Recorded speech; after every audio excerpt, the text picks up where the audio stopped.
माननीय प्रोफेसर मनोज कुमार झा जी। माननीय उपसभापति जी, आपका बहुत बहुत धन्यवाद। मैं सिर्फ ये कहना चाहूँगा, आज सुबह जब पता चला कि economic situation in the country पर शॉर्ट ड्यूरेशन डिस्कशन है, तो मुझे कभी नहीं लगा था कि हमारी पूरी बातचीत टैक्सेशन, फॉरेन एक्सचेंज रिजर्व्स और वगैरह वगैरह की चीज़ों में रहेगी। अर्थव्यवस्था का वो एक चेहरा हो सकता है, लेकिन एक जनप्रतिनिधि जो राज्यसभा और लोकसभा में बैठे हुए हैं, उनके लिए आर्थिक परिस्थिति पे जब हम बात करते हैं ना, तो सर सबसे पहले गरीब की थाली नजर आती है। गरीब की, आप फॉरेन एक्सचेंज रिजर्व कुछ भी रख लो, लेकिन अगर गरीब की थाली में ऊपर परिलक्षित नहीं हो रहा है तो फाइल भी किताबी है और गांव भी किताबी। मैं सिर्फ, और हाँ, बहुत बढ़िया कहा जावड़ेकर साहब ने कहा 80 करोड़ लोगों को, हालांकि मैं उस शब्द का इस्तेमाल नहीं करूंगा कि मुफ्त कुछ नहीं होता सर।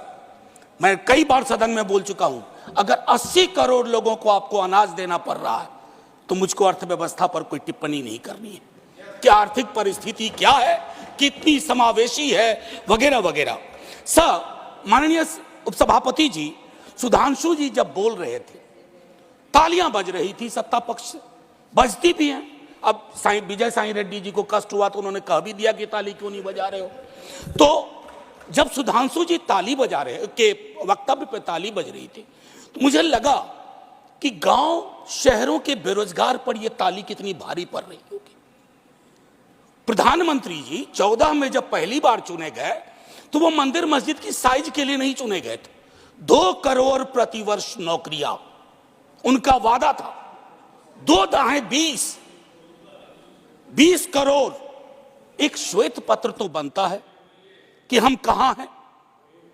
सर, माननीय उपसभापति महोदय, मैं कुछ चीजें आपके मध्य, क्या ऐसा तो नहीं है कि हम मानव विहीन और मानवीयता विहीन ग्रोथ स्टोरी के पक्ष में भजन गा रहे हैं, करतल ध्वनि कर रहे हैं?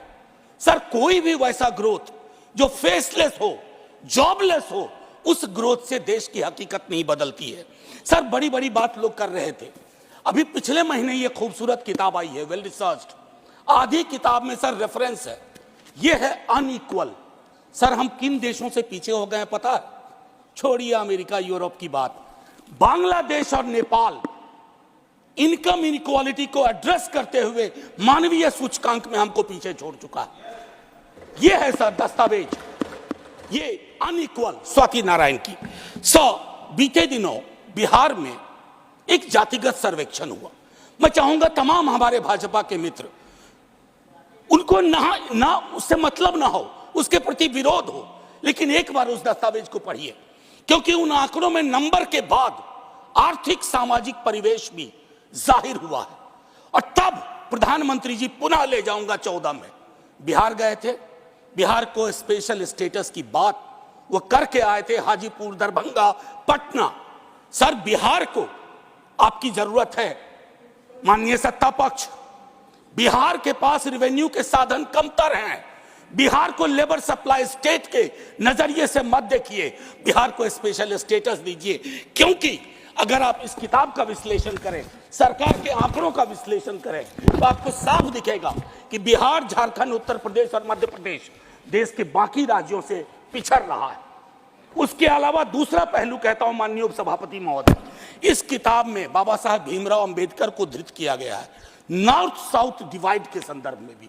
और ये पुरानी बात है सर, एफडीआई को ही देखिए कि नॉर्थ में कितना, साउथ में कितना, तो ये फर्क आपको साफ नजर आ जाएगा। इसलिए मैं कहता हूं कि बिहार को नए नजरिए से देखिए। जो शुरुआत वहां के मुख्यमंत्री नीतीश जी, तेजस्वी जी ने की, आप हैंड होल्डिंग करिए और स्पेशल स्टेटस दीजिए। दूसरी चीज सर, अगर मनरेगा में रूरल डिमांड बढ़ रहा है तो रूरल डिस्ट्रेस को एक्नॉलेज करिए। उसको एक्नॉलेज किए बगैर बात नहीं बनेगी। उसको डिनाइल से अब कुछ हासिल नहीं कर पाए। पॉवर्टी इंडेक्स पर आपने कई वर्षों से काम नहीं किया। आप आंकड़ों के बारे में, तो सरकार का दृष्टिकोण है कि विश्व के टिम्बकटू में अगर एक आंकड़ा पक्ष का कोई बोल दो तो उसको प्रदर्शनी लगा देंगे। अगर कोई आंकड़ा सरकार को असहज करता है, कहेंगे हम तो इसको मानते ही नहीं है, इनकी तो मेथोडोलॉजी खराब है। साहब नहीं, ये डिफरेंशियल दृष्टिकोण मत रखिए। हंगर इंडेक्स पे खुल के कहिए हम मीट नहीं कर पाए हैं। ये सत्ता पक्ष और विपक्ष का मामला नहीं है, ये मामला है हमारे कलेक्टिव फेलियर का। हमें एड्रेस करना होगा। आपको असल में लग गया सर, बस 1 मिनट लूंगा माफी के साथ। सर, आपको असल में लगता है कि आप इनकम इनइक्वालिटी की बात ना करें, पॉवर्टी रिडक्शन की बात ना करें, अनएम्प्लॉयमेंट एड्रेसिंग की बात ना करें, चुनाव आप फिर भी जीत जा रहे हैं। मैं मानता हूं आपने वो तिलिस्म विकसित कर लिया है कि समस्याओं को एड्रेस किए बगैर भी चुनाव कैसे जीते जा सकते हैं।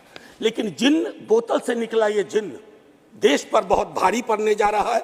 वेल्थ टैक्स को लेकर के, इनकम इनइक्वालिटी को लेकर मैंने कहा वेल्थ टैक्स 16 में आपने अबॉलिश कर दिया। किसानों के बारे में सर मैं कहता हूं, आप कहते हैं शेयर बाजार उछल रहा है, बड़ी तारीफ होती है सर। शेयर बाजार उछले और एक किसान आत्महत्या कर ले, एक युवा बेरोजगार आत्महत्या कर ले, तो आप किस चीज को कहेंगे सर? और कुछ नहीं कहना चाहता। हाशिए के समूहों में पॉवर्टी की जो परिस्थिति है, आप बिहार का डेटा देखिए। आखिरी सर, एक सुधांशु जी बड़ी अच्छी चीजें बता गए, हमें तो लगा कि हम तो बेकार परेशानी है गरीबी से, भुखमरी से। 30 सेकेंड सर। तो मैं आपके माध्यम से अपने मित्रवर को कहता हूं, जब कश्ती साबितो सालिम थी, साहिल की तमन्ना किसको थी? अब ऐसी शिकस्ता कश्ती पे साहिल की तमन्ना कौन करे? जय हिंद सर। थैंक यू, धन्यवाद प्रोफेसर मनोज कुमार झा जी।